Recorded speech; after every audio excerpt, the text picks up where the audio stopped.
up? It's Majay back here with another video. Today we're about to be reacting to WWE non PG moments of 2024.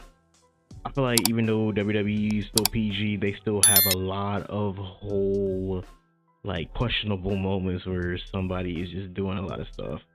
This year it was, I say none of the less, with like Dom and Liv Morgan. She was wearing some questionable stuff. I didn't say I didn't like it, but it was crazy. Why do I get the feeling this wasn't part of the script?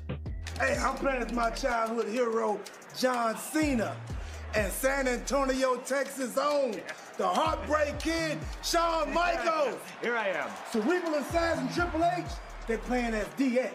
Guys, I got your ideas. They love playing with themselves. I got your ideas. Liv Morgan and Dominic Mysterio's entire storyline was the complete opposite of PG. On Raw, Dominic was wrestling his father, Rey Mysterio. Morgan and Dominic created in 2024. The next week, Liv Morgan was helping Dom stretch and loosen up backstage. Am I watching Monday Night Raw or the beginning of a porno? Actually, I think that's what was about to happen. Later in the show, Liv and Dom fought in a tag team match. During the fight, Dominic's head landed near Morgan's no-no square, but you have to see what happens at the end. Dominic and Liv Morgan won the match, and they nearly had a celebration live in the ring. Man, this is Edge and Lita all over again. However, before they could go all the way, Dom's soon-to-be ex, Rhea Ripley, cut it off. Then, not long after this, Liv Morgan broke the internet by simply turning 180 degrees. Gorgeous men like Dominic go for girls that look like me. Yo. Although it wasn't just Liv and Dom, Rhea Ripley got pretty dirty too. Dominic, you stabbed me in the back. And the thing is, and this is probably something that you've heard before, it just wasn't deep enough. Bro, Liv Morgan had her moments going viral this year, but I feel like Rhea Ripley will go more viral. Bro, the house shows she been putting on, she literally broke that damn internet like a few months ago. Just like Stinkface and Nia Jax. Bro, every little dude on the internet, every little gooner on the internet was going crazy. It was like, Rhea Ripley, Rhea Ripley. Oh God, bro, that shit's crazy. I still agree with this one. In fact, Rhea Ripley had some pretty good lines in 2024, even if they weren't all family friendly. And all that you'll be left with is your little chicken tender slut. Now, I know you've seen some brutal chair shots, but I don't think you've seen anything quite like this. Oh my God! Yeah. 2 weeks before WrestleMania 40, CM Punk came out on Raw to address if he'd be at the show. Everybody's asking me how my elbow's doing. It's not great. It's not 100%. I'm not medically cleared, but damn it, my mouth works. Yo. We're not on Netflix yet, so I apologize. April knows what I'm talking about. On the topic of peepees, listen to what Cody Rhodes had to say about The Rock. Are you gonna bring the great one? Are you gonna be the hero that I had growing up? Are you gonna have all that big Dwayne energy? Or is it just gonna be LDS, Little Dick Syndrome? Shit. I'm actually really surprised WWE allowed this to happen. In March 2024, Carlito fought Santos Escobar in a street fight. During the match, Carlito did this. It comes. Oh, ho, ho! Face first into a steel chair. Chair shots to the head were common during the Attitude and Ruthless Aggression eras. However, around the time of the PG era, WWE banned them due to the long-term negative. Yeah, we all know how chair shots are. They literally cause so much of shit. Probably a big part of why the Chris Benoit situation probably happened. Eesh, R.I.P. all of it. R.I.P. everybody. But they should be careful still. Effects they can have on someone's health. It's insane to see WWE bring back chair shots to the head, and this wasn't a one-time thing either. WrestleMania this weekend, steel chair on the face, and another one to Sokoa. Is that Ken Shamrock? No, it's Solo Sikoa. Lining him up. Oh, and he throws a chair right in his head. Speaking of dangerous moves, Kevin Owens busted out a banned move in 2024. In November, KO and Randy Orton got into a brawl on SmackDown. Owens then hit Randy with a pile driver, one of the most dangerous wrestling moves and one that had been banned for decades. Now that WWE is under Triple I don't know. I feel like Kevin Owens hit it, but I feel like he didn't hit it that well. It didn't look that good. That's just me in my opinion, but he didn't hit it that good. H's control, the company has started embracing fan signs again, but there are some signs they probably shouldn't embrace. In fact, while WWE can control its wrestlers, they cannot control the fans, and the fans in 2024 made that loud and clear.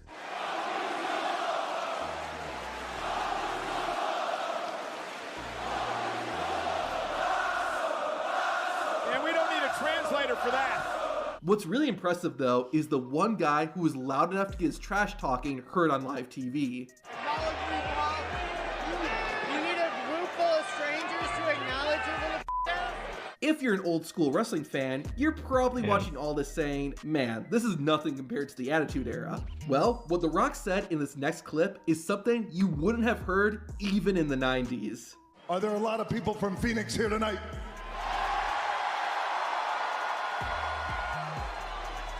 I knew it, because that would make sense. The #1 city in America for cocaine and meth use is Phoenix, Arizona. Damn.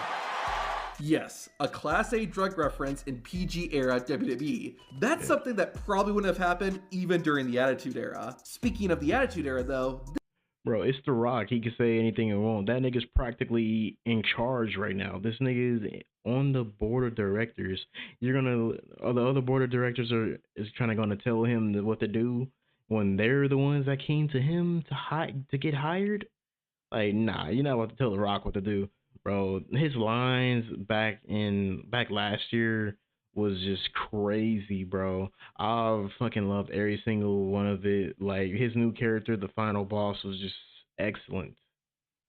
this joke seems like it was pulled straight out of the late 90s. Well, there you go. There you have it. It's us three versus the final testicle. And Testament. One of the most violent WWE rivalries in recent times has to be CM Punk and Drew McIntyre's. On SmackDown in June 2024, the Scottish Warrior beat Punk into a bloody mess and carried his lifeless body all through the backstage area. While that was sick, it was nothing compared to their Hell in a Cell match. The match took place at the Bad Blood Premium Live event, and boy did they live up to that name. Both men did get busted open, but Drew definitely got the worst of it. It looked like he poured a bottle of ketchup over his head. This match right here easily could have been part of ECW. And Drew got busted open for real. The difference between him and CM Punk bladed, but I'm glad that WWE's only bringing that little aspect back for a little bit, but only for special occasions. But he bladed, but this nigga hit Drew with the whole fucking toolbox.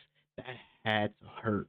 This nigga like threw it over his head, and then Drew instantly started dripping blood. That's like a concussion right there, bro. But luckily he didn't get it. Luckily the match went smooth, and they like made one of the greatest Hell in the Cells return like in recent times. Cause like recent Hell in the Cells back in the day really sucked until they got here. speaking of which, this next clip was actually so extreme that WWE still has it censored. At the 2024 WWE Hall of Fame, Paul Heyman got his rightful induction. Obviously, ECW was a big part of Heyman's speech, and he didn't hold anything back. If you think that the spirit of ECW died in a bankruptcy court in 2001, you can suck my dick. Damn. Since WB has gotten more relaxed, a lot of wrestlers start swearing in 2024. So you know what that means? We gotta run this back. And oh, baby! But The Rock was on another level. The Rock's got your attention now, doesn't he? You pieces of Oh man. You count your fire. You understand? You know The Rock? I don't around. Oh, Rock Bubba, who is this no good, dirty son of a jabroni bastard?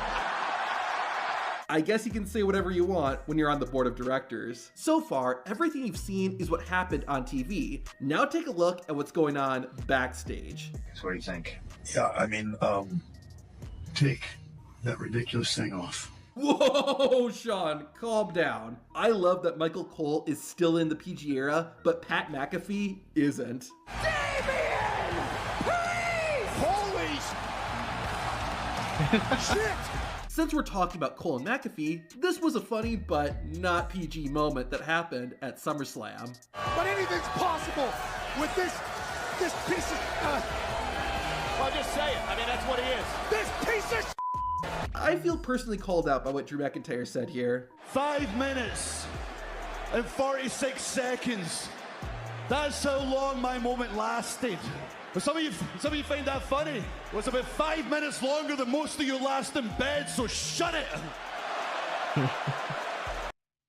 Man, yo, I think some of these moments is great. I think some of these moments like represent the new WWE and a new wave, just, you know, innovating. I like it. I like them, like, you know, slipping the little word off, like nowadays, you know, just doing something a little controversial. Not like AEW. AEW does that shit all the time, so it becomes a little tiring. But I'm glad WWE, like, you know, lets it slip off and be like, oh yeah, we can be a little edgy too, but like not that much. But other than that, like, man, WWE's in a great place right now. But hey, you like that?